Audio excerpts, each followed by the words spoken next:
Bonjour tout le monde, j'espère que vous allez bien.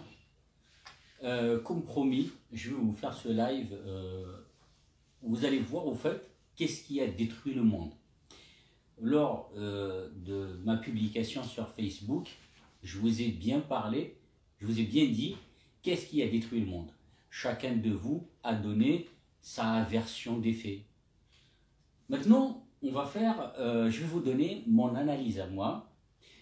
J'ai fait quelques recherches justement pour savoir qui est à l'origine de la destruction du monde. Certains disent que c'est de l'argent, d'autres c'est le pouvoir, d'autres c'est la religion, d'autres c'est les politiques, et ainsi de suite. Au fait, tout ce que vous avez dit, c'est... Excusez-moi, comme à chaque fois, il n'y a personne qui m'appelle. Dès que je commence le live, il y a beaucoup qui m'appellent. Et donc, alors...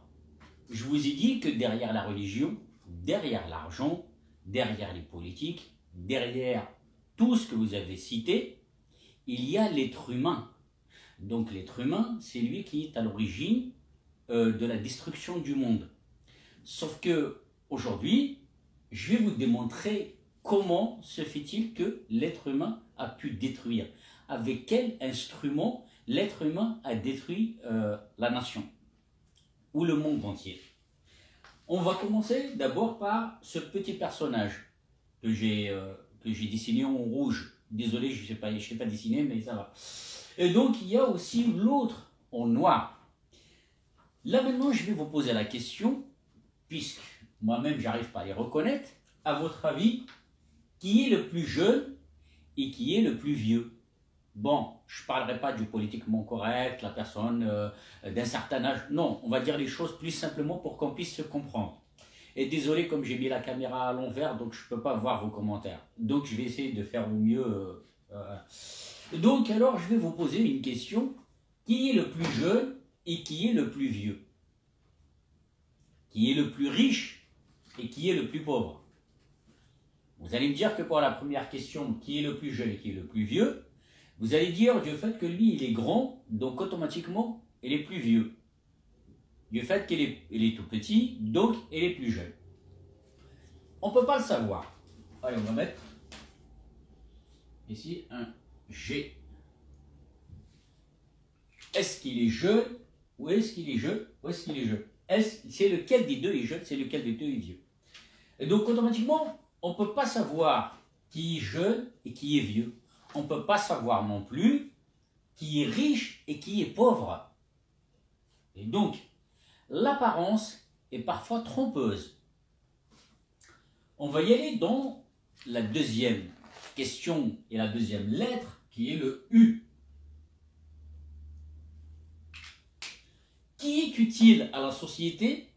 Qui n'est pas utile à la société? Les jeunes sont-ils utiles à la société?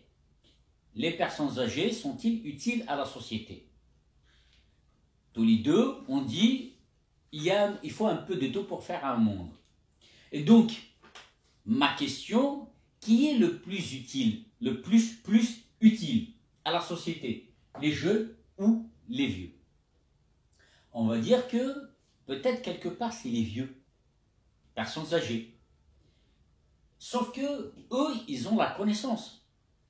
Les jeunes, peut-être qu'ils ont la connaissance, mais ils n'ont pas l'expérience des personnes âgées, des vieux. Et donc, est-ce qu'il est utile? Est-ce qu'il est utile? Est-ce qu'il n'est pas utile? N'est-il pas utile? On ne peut pas savoir qui est utile, qui n'est pas utile, parce qu'il faut savoir déjà quelles sont leurs compétences. Donc, est-ce qu'on peut voir les compétences d'une personne juste en les regardant comme ça? On ne peut pas le savoir. Ok. On va rajouter maintenant le G. Qui est le plus grand et qui est le plus petit? Automatiquement, vous allez comprendre une chose. Lui, il est plus grand que l'autre.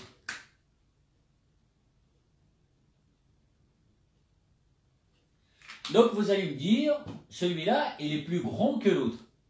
Sauf que moi, je ne parle pas de la taille. Moi, je parle de l'intelligence, la grandeur. Je veux dire, lequel est le plus intellectuel.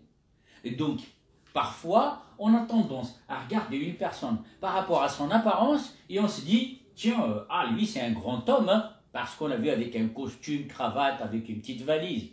Alors que l'autre, on va le voir avec un jogging, basket déchiré, mais on se dit, lui, je ne sais pas quoi. Donc, automatiquement, on va dire qui est le plus grand, on ne peut pas le savoir. Parce que si on parle de la taille, automatiquement c'est lui. Si on parle de l'intellectuel, on ne peut pas le savoir. Donc, on va revenir justement au G des débuts. On avait dit jeune ou vieux, mais on va dire aussi du côté des riches. Donc, on va revenir au U, les riches. Qui sont les plus utiles dans la société? Les riches ou les pauvres? Vous allez me dire automatiquement les deux. D'accord. Effectivement, c'est les deux. Le pauvre, allez, on va prendre un exemple. Le pauvre sans le riche, il ne peut absolument rien faire. Le riche sans le pauvre, automatiquement aussi, il ne peut absolument rien faire. C'est pour ça qu'on voit maintenant, comment dire, la différence des classes. Les classes politiques, les classes sociales. Et donc, quand on regarde dans la classe politique, on va trouver souvent des grands hommes, costumes, ce qu'on a dit costumes, cravates et valises, mais on ne trouvera pas des jeunes avec des baskets et des joggings. Donc, on va dire, par exemple, dans la politique, un médecin ou un avocat, ou peu importe sa classe sociale, il va toujours avoir l'opportunité de gouverner, mais le pauvre qui est ici, même s'il a un bagage, un grand bagage intellectuel, il n'arrivera jamais à la hauteur de celui-là. Pourquoi? Parce que tout simplement, l'argent crée des réseaux. Si j'ai de l'argent, j'ai des connaissances. Je ne vais pas connaître le balayeur du quartier, je vais connaître l'adjoint au maire, et ainsi de suite. Donc, le riche peut avoir beaucoup d'opportunités, le pauvre aura très peu d'opportunités, voire pas du tout. Et donc, on va dire lequel qui est le plus utile, puisque lui, il est riche, il a un réseau, donc il peut tout faire, sauf que pour qu'on puisse voter sur lui, il a besoin du plus pauvre. S'il ne donne pas sa voix, il ne l'aura pas. À moins que, donc quand on regarde par exemple dans les politiques, où les grandes personnalités ont fait des lois, on va revenir jusqu'aux lois dont on a parlé dès le début. Les lois, qui fait les lois? Ce sont les hommes de loi. Et qui sont les hommes de loi? Les hommes de loi, ce sont les intellectuels et les riches. Les riches dictent les lois, les pauvres appliquent les lois. Pourquoi? Parce que tout simplement, il a les moyens d'exiger des lois et d'établir des lois, sauf que le pauvre ne le peut pas. Et donc, là, on regarde en globalité. On ne parle pas du détail ou par personne. Donc, on a dit, donc, lequel est le plus utile dans la société? Les deux sont utiles. Donc, lui, il rédige des lois, et lui, il applique des lois. Et donc, vers la fin, vous allez comprendre où je reviens. Ici, c'est un peu compliqué à comprendre. Donc, le E. On va dire le E, avec qui on peut avoir une entente très facile. Avec le jeune ou avec le vieux. Avec le pauvre ou avec le riche. Vous allez me dire, ça dépend des mentalités. Mais par rapport à ce que vous voyez là, avec qui vous pouvez avoir de l'entente très facilement. Avec le pauvre malheureux qui a un bagage dans la tête, ou qui n'a rien dans la tête, ou avec le riche qui a dans la tête, ou peut-être qui n'a rien dans la tête. Avec qui on peut avoir une entente? Avec les jeunes ou avec les vieux? Avec les pauvres ou avec les riches? Donc c'est une question qui est vraiment très complexe, parce que comme on peut avoir une entente avec un ou l'autre, comme on ne peut pas l'avoir du tout. Par contre, la vraie question, qu'est-ce qui a fait qu'on ne peut pas s'entendre avec une personne? Et pourtant, la personne, elle est comme nous. Mais comment se fait-il que les êtres humains sont des êtres humains? D'ailleurs, on les appelle êtres humains, sauf que chacun a sa mentalité. Ça dépend de chacun ce qu'il a vécu, ou ce qu'il vit, ou ce qu'il s'apprête à vivre. Ceci dit, il y a des gens avec qui on ne s'entend pas, parce que pour X ou Y, on ne peut pas s'entendre avec eux. Les riches aussi, c'est la même chose. Il y a avec qui on peut discuter, il y en a avec qui on ne peut pas discuter. Donc, dans notre schéma actuel, on ne peut pas savoir avec qui on peut s'entendre, avec qui on ne peut pas s'entendre. Il faut qu'il y ait une situation. Alors, on va venir au M. Le M, c'est maladroit. Qui est le plus maladroit dans la société? Est-ce que ce sont les jeunes ou ce sont les adultes? Est-ce que ce sont les pauvres ou ce sont les riches? On va prendre chacun à part. Les jeunes sont maladroits, peut-être parce qu'ils n'ont pas une bonne expérience de la vie. Les adultes ont une bonne expérience de la vie, mais par contre, ils manquent de discernement. Parfois, ces adultes voient d'un mauvais regard tous ces jeunes, ou les riches voient du mauvais regard tous ces pauvres. Le pauvre voit mal le riche. Le jeune voit mal le pauvre. Là où je veux revenir, c'est vraiment très très important. Les personnes âgées, ou les vieux si on peut dire ça, ils ont construit une société en quelque sorte à leur image. Quand on regarde la société actuelle, c'est pas seulement, c'est dans le monde entier. Il y a un proverbe chez nous, on dit le jour qui passe est 1000 fois meilleur que celui qui vient. Quand on regarde par exemple nos ancêtres, ils ont construit notre société qui est fondée sur le bien et sur le mal. Sauf que c'est toujours le bien qui l'emporte sur le mal. Actuellement, depuis que l'argent a pris une grande place dans la société, on a oublié ce que c'est que l'amour. Même la définition de l'amour, on n'arrive pas à savoir ce que c'est. On n'arrive plus à savoir si on veut aimer ou être aimé. C'est la question la plus dure aussi. Donc, si nos anciens, ils ont construit ce monde sur des bonnes bases, ça veut dire qu'il y a une génération qui a détruit notre société, qui a détruit le monde. Et quelle est cette génération? C'est la génération de l'argent. Et pas seulement de l'argent. Et donc alors qui a détruit le monde? Nos anciens ou notre nouvelle génération? C'est très très important de savoir qui a détruit. Et donc,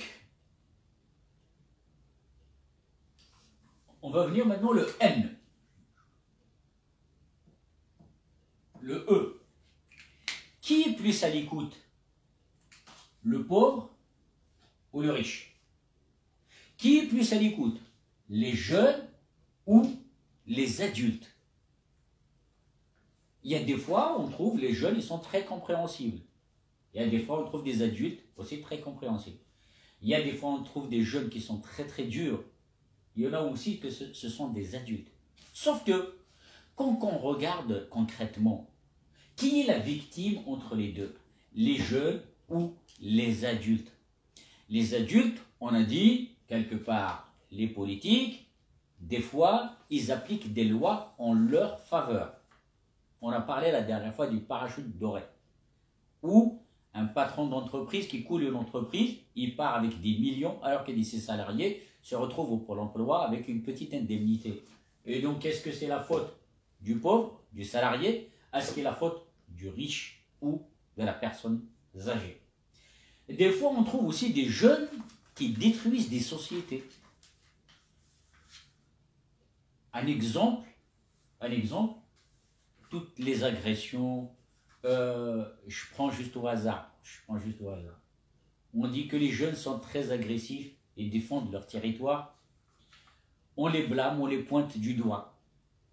Mais qu'est-ce qui a fait que ce jeune est arrivé justement à défendre son territoire et à être agressif envers telle ou telle personne? C'est quelque part les personnes âgées ou les politiques. Ce qui veut dire, à qui est la faute ce jeune agressif? C'est la faute de l'adulte qui a créé des lois ou qui a fait en sorte à ce que ce jeune ne trouve pas un emploi ou ne se retrouve pas dans la société. Sauf que le côté des adultes, politiques ou peu importe, ils ont le pouvoir. On a dit, celui qui est riche peut avoir le pouvoir. Et donc, celui qui a le pouvoir, c'est lui qui décide des lois à appliquer. Donc, l'adulte fait des lois, le jeune, il assume les conséquences. Donc, non seulement qu'il ne lui a pas donné sa place dans la société, en plus, il le pointe de doigt. C'est pour ça qu'on va revenir maintenant aux politiques législatives ici, par exemple en France, où la plupart des politiques, font leur programme, basent leur programme sur l'insécurité. Alors que c'est l'adulte qui a créé l'insécurité. C'est l'adulte qui a voté des lois. C'est l'adulte qui a créé des lois. C'est l'adulte qui pointe les autres. Alors que c'est eux qui sont à l'origine. Aujourd'hui, quand j'entends par exemple des politiques parler de l'islam, ou parler des religions, ou parler des jeunes des quartiers, des violences, etc., je me pose la question, qui est à l'origine de cette violence? Est-ce que ce sont ces jeunes qui n'ont rien demandé, qui veulent tout simplement avoir un emploi comme tout le monde, ou ce sont ces gens-là qui créent des lois et qui font en sorte que les lois les arrangent? On ne va pas rentrer dans ça. Et donc, on a dit. Alors maintenant, on a le N. Qui est le plus neutre sur cette terre? On va dire les divinités, Dieu, on va dire les juges, on va dire les personnes impartiales. Ce sont eux qui sont aptes à juger. Et donc, la neutralité, dites-moi, dans votre entourage, est-ce que vous connaissez une seule personne qui est neutre? Peut-être qu'on va trouver 1%, 2%. Quand on a commencé par ces deux personnages, on a dit qui est jeune et qui est vieux. On ne peut pas savoir qui est jeune et qui est vieux. Et pourtant, dans la société, on n'arrive pas à pointer les gens. Tiens, lui, on dirait c'est un gamin. Un adulte comme un gamin. Un enfant qui est très intellectuel, on dirait, ah là là, on dirait que c'est un adulte. Ce qui veut dire, au fait, on a l'habitude de pointer des doigts et de juger les gens d'après leur apparence. Et donc, on le fait tous, chacun à sa façon. Certains le disent, d'autres le pensent. Ceux qui le disent, par exemple, je vous ai dit la dernière fois par rapport justement à l'incitation à la haine raciale qui est punie par la loi, mais malheureusement on voit à la télévision des gens qui prônent la violence et de l'incitation à la haine raciale. Ils ont des temps d'audience sur des chaînes de télévision. Alors si quelque part prenez, inciter les gens à la haine raciale et puni par la loi, comment se fait-il que ce même adulte, avec un pouvoir incroyable, se permette d'aller au-dessus des lois? Alors si lui, il va au-dessus des lois, alors pourquoi il pointe du doigt ces jeunes, ou ces jeunes des quartiers par exemple, qui sont en quelque sorte violents? Il y a de la violence physique, il y a la violence mentale. Eux, ils utilisent la violence mentale, et s'ils utilisent la violence physique. Donc, s'il utilise la violence physique tout simplement pour se défendre, et lui, s'il utilise la violence physique, c'est pour prendre. Je ne dis pas que c'est le cas pour tout le monde, mais je parle juste de la différence entre il y a un jeune, un riche et un pauvre, un jeune et une personne âgée, ou un vieux, ou un adulte. On arrive au dernier point qui est le T. Alors, le T, c'est le travail. Et dites-moi qui travaille, qui ne travaille pas. Les pauvres, est-ce qu'ils travaillent? Oui, bien sûr. Les riches, est-ce qu'ils travaillent? Oui, bien sûr. Les jeunes, est-ce qu'ils travaillent? Certains ont trouvé du travail, d'autres n'ont pas trouvé du travail. Les riches, offrent-ils du travail? Quelque part, ils offrent du travail et quelque part, ils n'offrent pas de travail. Pourquoi ils n'offrent pas de travail? Je vais vous dire, par exemple, le jeune du quartier qui deal, qui défend son quartier, qui vend du shit, je vais le dire en toute sincérité. Pourquoi ils vont? Parce qu'il n'a pas trouvé du travail, tout simplement. Aussi, quelque part, c'est que les jeunes qui sont dans les banlieues, par exemple, ils n'arrivent pas à trouver du travail du fait qu'ils sont dans des quartiers chauds, des quartiers politiques de la ville. Et donc, ils sont obligés de falsifier leur CV pour que ce patron puisse les embaucher. Donc, il y a un a priori qui est appliqué par cet homme vis-à-vis de ses autres. Donc, il y a un jugement infondé. Si vous avez remarqué, on est parti sur la base du G, on arrive au jugement. Ce qui veut dire, au fait, c'est le jugement qui a détruit le monde entier. Je vous donne un exemple simple. D'accord, je vous donne un exemple simple. Quand je vous ai posé la question qui a détruit le monde, vous avez dit l'argent, vous avez dit les religions, vous avez dit l'être humain, vous avez dit beaucoup de choses. Tout ce que vous avez dit est à l'intérieur de l'être humain. La religion, c'est un être humain. L'argent, c'est un être humain. Tout ce que vous avez dit est un être humain. Ce qui veut dire qui a détruit la société, ce n'est pas l'être humain. C'est l'être humain qui juge les autres à travers l'apparence. Vous comprenez? C'est très très important ce que je vous dis. Excusez-moi si je ne vous réponds pas parce que je ne peux pas voir derrière. Alors on va rentrer dans un domaine un peu spirituel. Qui a le droit de juger? On va dire que Dieu a le droit de juger. Ok, moi je suis croyant, vous êtes croyant, certains sont croyants, mais d'autres ne sont pas croyants. Ce qui veut dire, moi, Dieu, je crois en Dieu, donc il a le droit de juger, il juge parce qu'il est impartial. Pour certains, le Dieu n'est pas impartial. Mon Dieu à moi n'est pas impartial. Le Dieu de l'autre n'est pas impartial. Pourquoi? Parce que, pourquoi moi, il m'a donné au monde pauvre, alors que lui, il est riche. Ça veut dire que Dieu n'est pas impartial. Mais Dieu ne fait rien sans rien.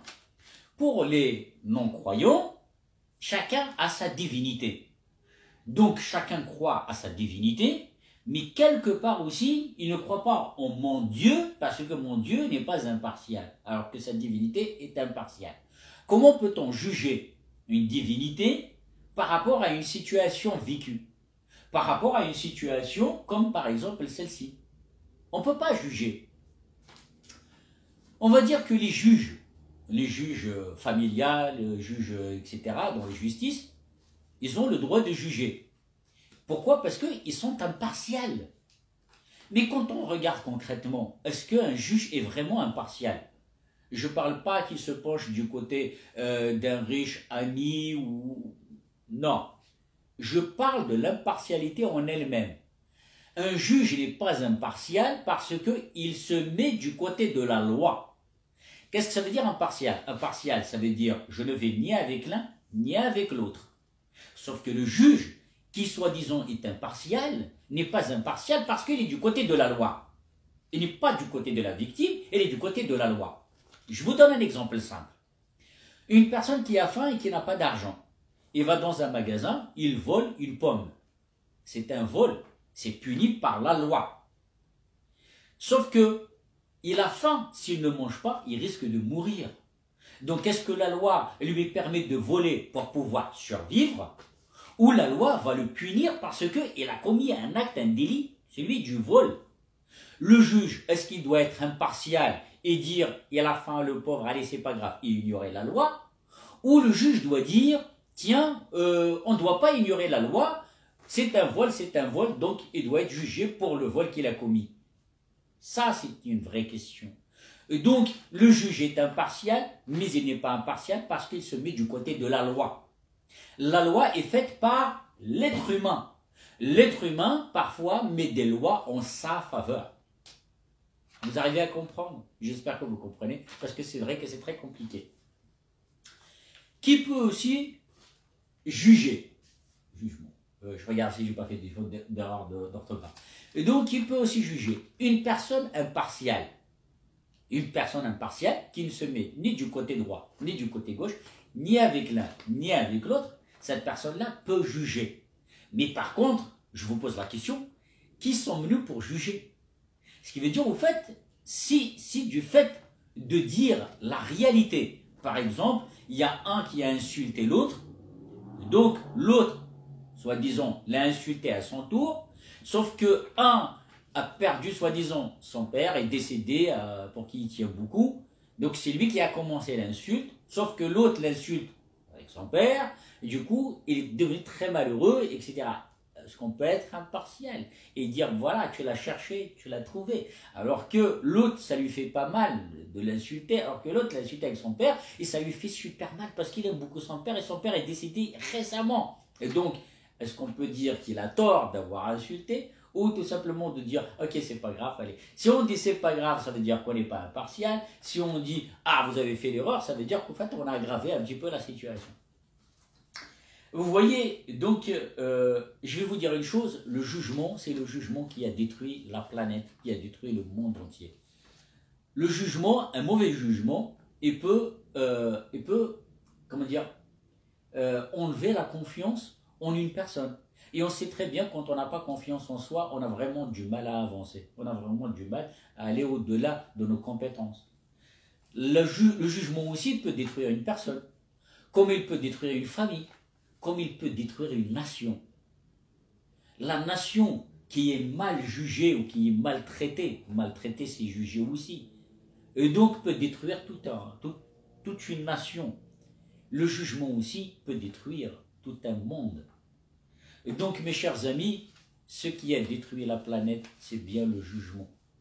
On a tendance à juger les autres sans pour autant savoir que parfois ça vient de nous. Parce que c'est nous le riche et c'est nous le pauvre. C'est nous l'adulte et c'est nous le jeune. Voilà. J'espère que vous avez compris ma théorie. Prochainement, je vous ferai d'autres théories qui sont vraiment très très intéressantes aussi. Je vous remercie beaucoup et je vous souhaite une agréable journée. Allez, bisous!